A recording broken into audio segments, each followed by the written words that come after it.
ஐயனார் துணை சீரியல்ல நம்ம சோழனுக்கு மட்டும் எங்க இருந்து தான் இவ்வளோ பிரச்சனை வரும்னே தெரியல.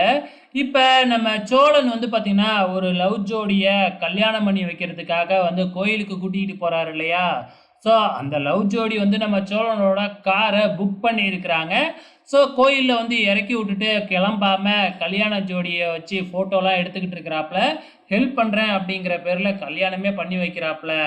அந்த நேரம் பார்த்து எதார்த்தமா பொண்ணோட சித்தப்பா அங்க ஆட்களோட வராப்ல. ஸோ அவரு வேற வேலை விஷயமா வராராட்டுக்கு. இவங்க பார்த்த உடனே கையில இருந்த தாலி மாலையெல்லாம் சோழன் கையில போட்டுட்டு ஃப்ரெண்ட்ஸு மாப்பிள்ளை எல்லாமே கோயில் செவுத்தை எகிரி குடிச்சு ஓடிடுறாங்க. கடைசியில் அந்த பொண்ணு மட்டும் அம்போன்னு நிற்கிது. அதே நேரத்தில் பொண்ணோட சித்தப்பா அப்போ தான் பார்க்குறாப்புல. பக்கத்தில் நம்ம சோழன் கையில் தாலி மாலையோட நிற்கிறாப்புல. இதுக்கப்புறம் என்ன பிரச்சனை வரும் அப்படிங்கிறத பொறுத்திருந்து பார்க்கலாம்.